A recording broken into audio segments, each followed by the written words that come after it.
Hello guys, welcome back to my YouTube channel. അപ്പോൾ ഇന്ന് ഞാൻ എത്തിയിരിക്കുന്നത് ഒരു ട്രാവൽ വ്ളോഗായിട്ടാണ്. ഇതിന് ട്രാവൽ വ്ളോഗ് ആക്കാൻ പറ്റുമെന്നൊന്നും അറിയില്ല, എന്നാലും ഞങ്ങളൊരു ട്രിപ്പ് പോകാൻ തീരുമാനിച്ചു. അപ്രതീക്ഷിതമായിട്ട് ലക്സംബർഗിലേക്ക് വന്നപ്പോൾ പണ്ട് മനസ്സിൻ്റെ എവിടെയോ ഉണ്ടായിരുന്ന യൂറോപ്പ് ട്രിപ്പൊക്കെ ഞാൻ പൊടി തട്ടിയെടുത്തു. ആദ്യം പോവാൻ മനസ്സിൽ വിചാരിച്ചത് വേറൊരു രാജ്യത്തെ വേറൊരു സിറ്റി ആയിരുന്നു. പക്ഷേ ഇങ്ങനൊരു ലോങ് വീക്കെൻഡ് വന്ന സ്ഥിതിക്ക് നമുക്ക് അടുത്തേക്കുള്ള എവിടെയെങ്കിലും പോകാമെന്ന് വിചാരിച്ചു. അങ്ങനെ നമ്മൾ ട്രിപ്പ് സ്റ്റാർട്ടായി. വേണ്ടി വന്ന ഒരു വൺ ഡേ ട്രിപ്പ് എന്നൊക്കെ പറയാം. ശരിക്കും പറഞ്ഞാൽ വൈകുന്നേരം ലക്സംബർഗിൽ നിന്ന് ഇറങ്ങി അവിടെ രാത്രിയായി എത്താൻ. പിറ്റേ ദിവസം വൈകുന്നേരം റിട്ടേണും. എങ്ങോട്ടാ പോകുന്നതെന്നൊക്കെ എന്തായാലും വഴിയെ ഞാൻ പറയാം. വളരെയധികം എക്സൈറ്റഡ് ആയിട്ട് നമ്മളെ ട്രിപ്പ് സ്റ്റാർട്ട് ചെയ്തു. ലക്സംബർഗ് സ്റ്റേഷനിൽ നിന്ന് ഏകദേശം 3 മണിക്കൂർ ട്രാവൽ ചെയ്താലാണ് നമ്മൾ ഈ ഡെസ്റ്റിനേഷനിലേക്ക് എത്തുക. ഞങ്ങൾക്ക് പിന്നെ ഇതിനെ പറ്റിയിട്ട് വലിയ ഐഡിയ ഒന്നും ഇല്ലാത്തതുകൊണ്ട് ആദ്യം കാണുന്ന കമ്പാർട്ട്മെൻറ്റിൽ തന്നെ കയറി. സെക്കൻഡ് ക്ലാസ് ആയിരുന്നു. പിന്നെയാണ് മനസ്സിലായത് അതൊരു സൈലൻറ്റ് സോണാണ്. ഇങ്ങനെ സൈലൻറ്റ് സോൺ ആയതുകൊണ്ട് തന്നെ ഉറക്കെ ഫോണിൽ പാട്ട് വെക്കാനോ വീഡിയോ വെക്കാനോ അല്ലെങ്കിൽ ഉറക്കെ സംസാരിക്കാനോ ഒന്നും അനുവാദമില്ല. ലക്സംബർഗിൽ മാത്രം ഓടിക്കൊണ്ടിരിക്കുന്ന ട്രെയിനിനെക്കാട്ടും കുറച്ച് വ്യത്യാസം ഉണ്ടായിരുന്നു ഈ ട്രെയിനിലെ കമ്പാർട്ട്മെൻറ്റിൽ. സീറ്റൊക്കെ കുറേ കൂടെ സ്പേഷ്യസ് ആയിരുന്നു.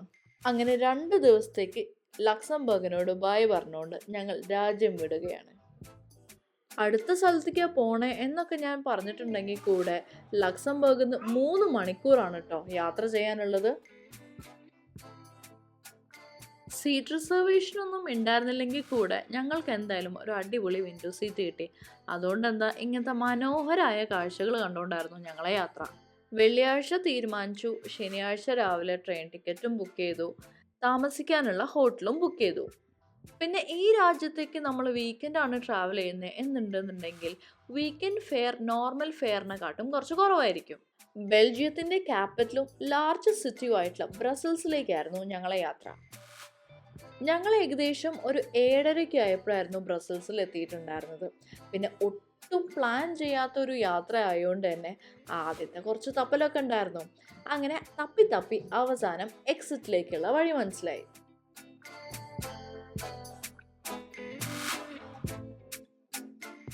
അങ്ങനെ ഇതാണ് കേട്ടോ ബ്രസൽസ് സെൻട്രൽ സ്റ്റേഷൻ. ഇതാണ് ഫ്രണ്ട് എന്നുള്ള വ്യൂ. ഞങ്ങൾ അവിടെ എത്തിയതും ഭയങ്കര ഒച്ചപ്പാടും ബഹളവുമായിരുന്നു. സെൻട്രൽ സ്റ്റേഷൻ്റെ തൊട്ടടുത്തായിരുന്നു കേട്ടോ ഞങ്ങൾ റൂം എടുത്തിട്ടുണ്ടായിരുന്നത്. ഇതാണ് ഞങ്ങൾ എടുത്ത ഹോട്ടലിലെ ഒരു ഇൻറ്റീരിയർ. റിസപ്ഷൻ സൈഡിലുള്ള ഇൻറ്റീരിയർ ആണ് കേട്ടോ ഞാൻ കാണിക്കുന്നത്. മൊത്തത്തിലൊരു വിൻറ്റേജ് ലുക്ക് ഉണ്ടായിരുന്നു.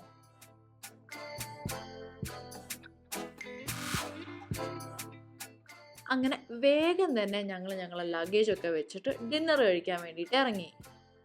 നാട്ടിലായിരുന്നപ്പോൾ ഇടയ്ക്കിടയ്ക്ക് പോവാറുണ്ടായിരുന്ന എന്നാൽ ലക്സംബർഗിൽ ഇല്ലാത്ത KFCയിൽ പോകാനായിരുന്നു ഞങ്ങൾ പ്ലാൻ ചെയ്തിട്ടുണ്ടായിരുന്നത്.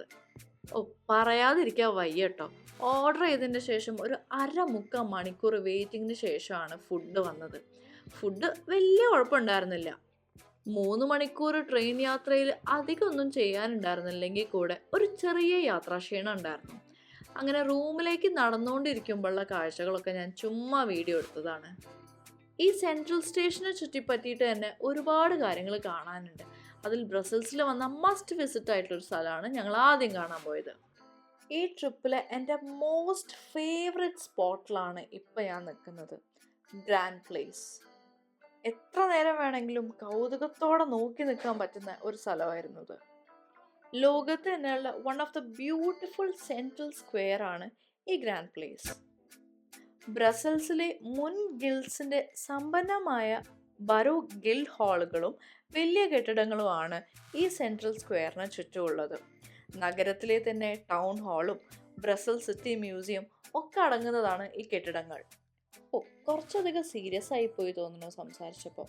പക്ഷേ ഒരു സ്ഥലത്തിനെ പറ്റി പറയുമ്പോൾ അതിൻ്റെ കൃത്യമായിട്ടുള്ള വിവരങ്ങൾ പറയണമല്ലോ, അതുകൊണ്ടാണ് കുറച്ച് സീരിയസ് ആയിട്ട് സംസാരിച്ചത്.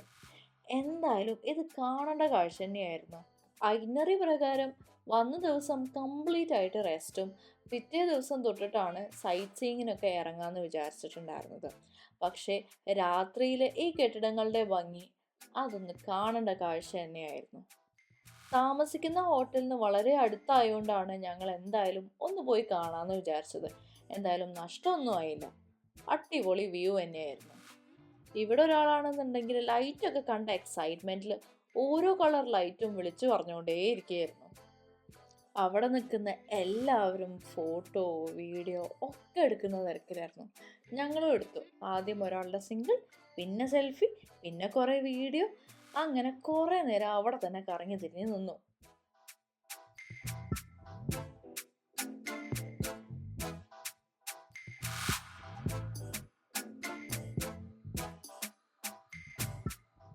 ഇനി ഞങ്ങൾ പോയ വീക്കെൻഡിൻ്റെ പ്രശ്നമാണോ അല്ലെങ്കിൽ എല്ലാ വീക്കെൻഡും ഇങ്ങനെയാണോ എന്നറിയില്ല. പക്ഷെ എല്ലാ സ്ട്രീറ്റും നല്ല ക്രൗഡഡ് ആയിരുന്നു. റൂമിൽ പോകുന്നതിൻ്റെ മുന്നേ അടുത്ത ഡെസ്റ്റിനേഷനിലേക്ക് പോകാമെന്ന് വിചാരിച്ചു. ദ മെനേക്കൻ പിസ്. വലിയ കാര്യമായിട്ടൊന്നുമില്ല, ഒരു ചെറിയ കുട്ടി മൂത്രമൊഴിക്കുന്ന ചെറിയൊരു ഫൗണ്ടൻ. ഹിസ്റ്ററിയിൽ രസകരമായിട്ടുള്ളൊരു കഥയാണ് ഇതിൻ്റെ പിന്നിലുള്ളത്. ബ്രസൽസിനെ വലിയൊരു ഡിസാസ്റ്ററിൽ നിന്നാണ് ഈ ബാലൻ രക്ഷിച്ചത്. അതിൻ്റെ ഒരു ഓർമ്മയ്ക്കായിട്ടാണ് ഇങ്ങനെ ഒരു ചെറിയ ഫൗണ്ടൻ ഇവിടെ വെച്ചിട്ടുള്ളത്. ബ്രസൽസിൻ്റെ ഒരു സിമ്പിളായിട്ട് തന്നെ മാറിയിരിക്കുകയാണ് ഈ മെനേക്കൻ കേസ്. ഇതിൻ്റെ പലതരത്തിലുള്ള സോവനിയേഴ്സും അവൈലബിൾ ആയിരുന്നു. ഇനിയിപ്പോൾ നാളെ ആകെ തിരക്കിൽ സോവനിയർ ഒന്നും വാങ്ങിക്കാൻ സമയം കിട്ടിയില്ലെങ്കിലോ എന്ന് വിചാരിച്ചിട്ട് നെക്സ്റ്റ് ഞങ്ങളൊരു സോവനിയർ ഷോപ്പിൽ പോയി. ബെൽജിയത്തിലും ബ്രസൽസിലുള്ള ഒട്ടുമിക്ക എല്ലാ സംഭവങ്ങളുടെയും സോവനിയർ അവിടെ അവൈലബിൾ ആയിരുന്നു. ഫ്രിഡ്ജ് മാഗ്നറ്റ്സ് ആയിക്കോട്ടെ, ടീഷർട്ട്സ് ആയിക്കോട്ടെ, പിന്നെ ഷോ പീസുകളായിക്കോട്ടെ, കീ ചെയിൻ ആയിക്കോട്ടെ, എല്ലാം ഉണ്ടായിരുന്നു. ഒരുവിധം എല്ലാ സോവനിയർ ഷോപ്പിലും റേറ്റൊക്കെ സെയിം ആയിരുന്നു. അതുകൊണ്ട് തന്നെ ഞങ്ങൾ ഇവിടുന്ന് കുറച്ച് ഫ്രിഡ്ജ് മാഗ്നറ്റ്സ് ഒക്കെ ചൂസ് ചെയ്തു.